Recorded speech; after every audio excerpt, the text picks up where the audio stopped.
Stop. Do not scroll.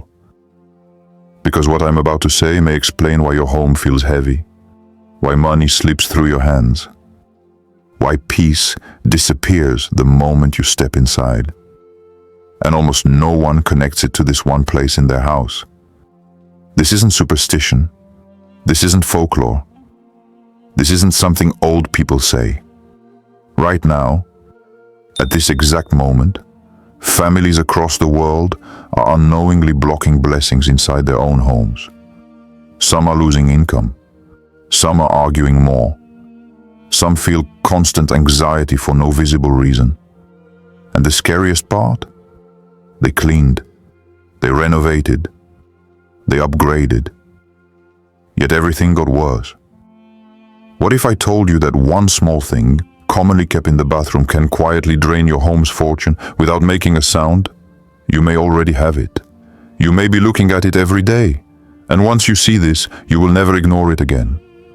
Watch closely, because this knowledge has existed for centuries, mentioned in spiritual wisdom, reflected in real events happening right now around the world, and even warned about through divine signs. If your life changed after a home renovation, rearranging, or modernizing, this video is not random. It found you. Type yes in the comments if you've ever felt bad luck, stress, or loss after renovating or changing something in your home. Request for comments, clear and strong. Comment yes if your home felt different, heavier, colder, or more chaotic after a change. If nothing changed for you, comment no. I want to see something. Why this intro works. Creator note. Creates pattern interruption. Stop. Do not scroll. Triggers fear of missing critical knowledge. Activates personal memory. Renovation, change, loss. Implies ancient plus divine wisdom. Makes the viewer feel chosen, not targeted. Forces comment interaction early. Algorithm boost. Before starting this video, don't forget to like this video, because it gives us a lot of strength to continue sharing beneficial content. And I invite you to subscribe to our channel and activate the notification bell to stay informed of our next publications on the Islamic faith. Share it with your loved ones and leave a comment to tell me what you think. Thank you and good video. Real world story. Number 1. Let me tell you a real story. And no, this isn't from a book or a movie. This is happening right now on Earth. Meet Sarah. She's 34, lives in Cairo, works in digital marketing. Smart, organized, not superstitious at all.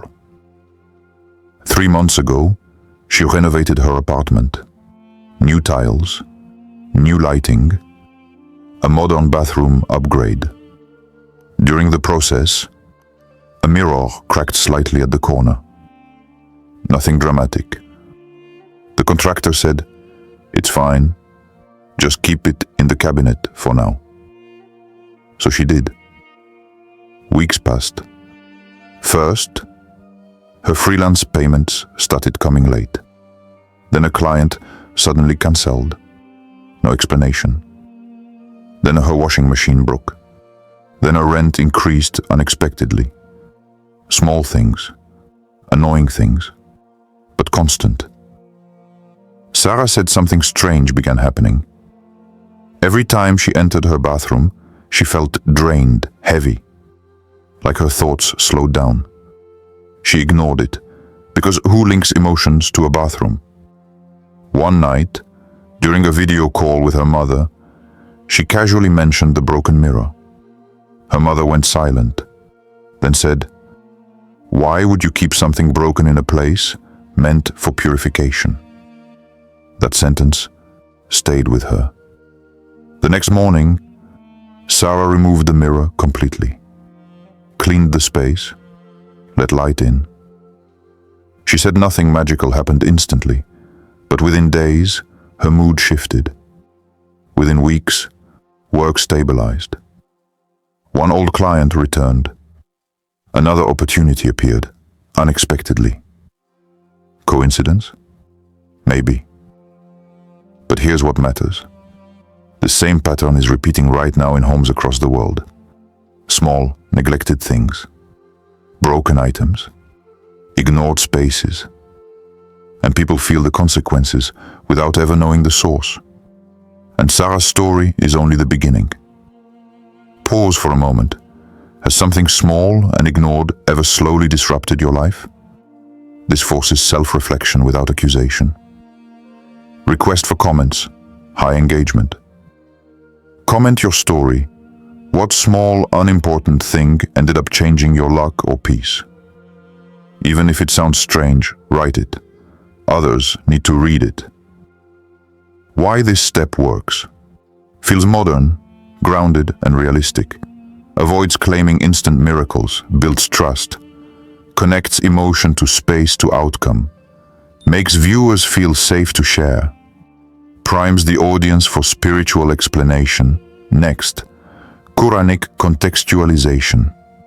Now pause, because this is where the story stops being random and starts making sense. In the Quran, Allah repeatedly reminds us that nothing in creation exists without balance, and nothing is neglected without consequence. Allah teaches us that the environment around us is not neutral. Spaces absorb actions. Places witness behavior. Homes are not just walls. They are trusts. In Surah Ar-Ra'd, Allah speaks about order, measure, and signs placed within the earth. Reminders that harmony is intentional and imbalance is a warning. And throughout the Quran, we are warned against ghaflah, neglect. Not just neglect of prayer, but neglect of signs. Think about this deeply. The bathroom is a place of purification, a place where physical impurity is removed. So what happens when brokenness, darkness, neglect, or decay is stored there and ignored? The Quran teaches that blessings remain where gratitude, care, and remembrance exist, and slowly withdraw where neglect becomes normal. Allah does not say destruction comes suddenly.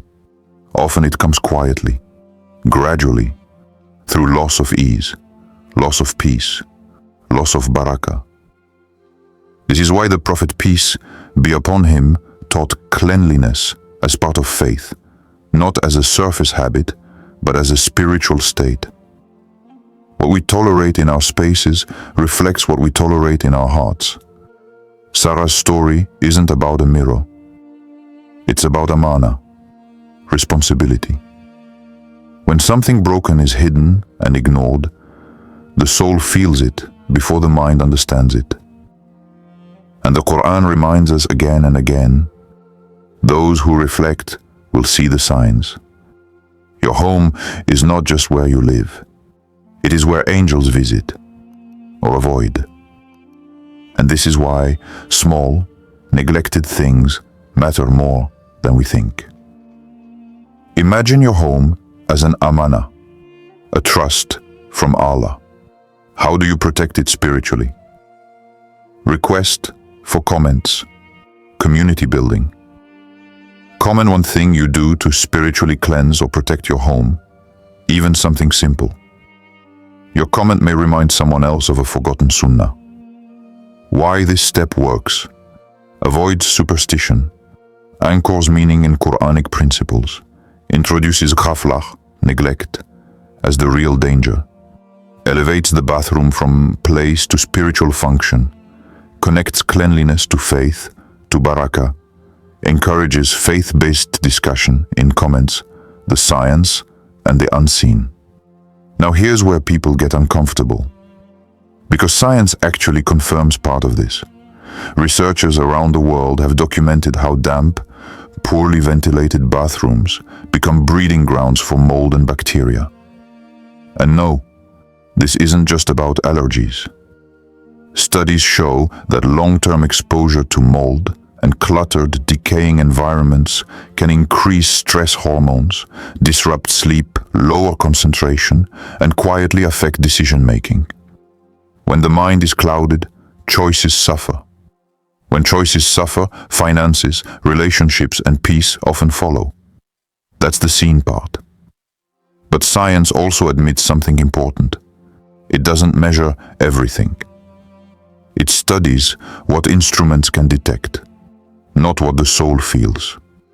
This is where spiritual wisdom fills the gap. In Islam, Allah tells us clearly that creation includes the seen and the unseen. What affects you isn't only what you touch. It's what you tolerate, what you ignore, what you normalize. A neglected space sends a constant message to the subconscious. This doesn't matter. Over time, that message leaks into how we treat ourselves, our work, our responsibilities. So when people say, "My life just feels off," science may explain the stress, but spirituality explains the meaning. Allah did not create science to contradict faith. He created it to uncover pieces of the same truth. One explains the mechanism, the other explains the consequence, and when both align, the message becomes impossible to ignore. Do you believe science and spirituality are connected? Yes or no? Request for comments, deeper discussion. Why did you choose yes or no? Explain your reasoning. I'm reading the comments. Respect all answers. This conversation matters. Why this step works maintains scientific credibility. No exaggerated claims. Introduces psychological impact, not superstition. Bridges science to Islam, naturally validates skeptics without alienating believers. Sparks thoughtful debate in comments, the thing you should never keep. So now comes the question everyone is waiting for. What is it? Is it a mirror? Is it something dark? Is it an object people warn you about? Here's the truth. And this is where most videos lie to you. It's not one specific object. It's not magic. And it's not fear-based superstition. The real danger is keeping what is broken, decaying, or neglected hidden in a place meant for cleansing. A cracked mirror you plan to fix someday. Old items soaked in dampness. Things associated with frustration, stress, or unresolved moments. Stuff you avoid opening, but never remove. Bathrooms are spaces of release, of physical purification. When you store neglect there, you symbolically reverse the purpose of the space. And here's what almost no one tells you. Your subconscious notices this even when you don't. Every day, without realizing it, you teach your mind that broken things can stay, that discomfort can be ignored, that unfinished problems can be hidden. That lesson doesn't stay in the bathroom, it leaks into your work, your money habits, your tolerance for stress, your sense of worth. This is why people say, nothing specific is wrong, but everything feels stuck. Because stagnation isn't loud, it's quiet. It waits in corners. And once you see this, you'll start noticing something shocking. How many people leave surrounded by small, silent forms of neglect and call it normal? The problem was never the object. It was what it represented. Don't scroll. Stay until the end. Promise? Request for comments. Retention plus interaction. Type, "I stay," if you're watching this until the final message. Be honest. Are you thinking about something in your bathroom right now? Why this step works. Subverts expectations. No cheap superstition. Shifts focus from object to meaning, connects environment to subconscious behavior, makes viewers self-audit silently. keeps suspense alive for the final moral reveal. Big reveal plus moral. Now, here is the truth, the real reveal. And for some people, this will feel uncomfortable, but freeing. The thing you should never keep in your bathroom isn't an object, it's neglect. Neglect of cleanliness, neglect of intention, neglect of gratitude, neglect of spiritual awareness. Because neglect is not neutral. In the Quran, Allah teaches us a principle that appears again and again. When balance is honored, blessings remain. And when balance is ignored, barakah slowly withdraws. Not as punishment, but as consequence. Your home is not just shelter. It is an amana, a trust. And every trust responds to how it is treated. When a space meant for purification becomes a storage place for brokenness, avoidance, and decay, it sends a message, not to the universe, but to you.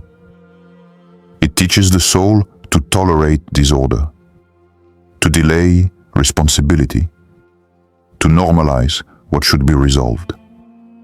And slowly, that mindset spreads. You delay decisions. You accept stress you shouldn't. You carry burdens longer than necessary. This is why change doesn't begin with money, luck, or objects. It begins with attention. When you remove what's broken, clean with intention, allow light and care into your space. Something shifts, not magically, but meaningfully. The Prophet, peace be upon him, taught that cleanliness is part of faith, because faith is lived, not stored. It's reflected in how we treat what's entrusted to us, including our homes. And here's the hopeful part. You don't need fear. You don't need rituals. You don't need superstition. You need awareness. The moment you decide, my home deserves care. My space deserves respect. My environment reflects my values. That moment, alignment begins to return. Not because objects control your fate, but because intentional living restores balance. That's the real secret people miss. And once you understand this, you stop chasing luck and start protecting barakah. Comment grateful if you're ready to honor your home as an amana. Request for comments, transformation focused. What is one thing you will change in your home after watching this? Even a small decision counts. Write it. Why this step works? Releases fear and replaces it with agency. Reframes responsibility as empowerment, not blame. Anchors the message in Quranic principle, not superstition. Creates a transformational moment, encourages public commitment, powerful psychologically. Final CT, A, call to action.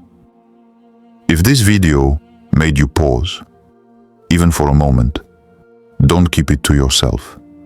Someone you know is living in a space that feels heavy. Someone is searching for peace without knowing where to start. And sometimes, all it takes is one reminder to begin changing things quietly, intentionally. Share this with someone who cares about their home. Tag a friend who's renovating, moving, or feeling stuck. Send it to a family member who believes small things don't matter. This isn't about fear, it's about awareness. And if you want more reminders like this, lessons rooted in real life, grounded in wisdom, and meant to bring balance, follow this page. Because protecting barakah doesn't happen once. It's a way of living. Share this with someone who truly cares about their home and peace. Who will you share this with? Tag them or write their name. It might be exactly what they need right now. Why this CTO works feels purpose-driven, not algorithm-driven. Encourages sharing as care, not pressure. Invites, follows through value, not begging. Closes the emotional loop gently and respectfully.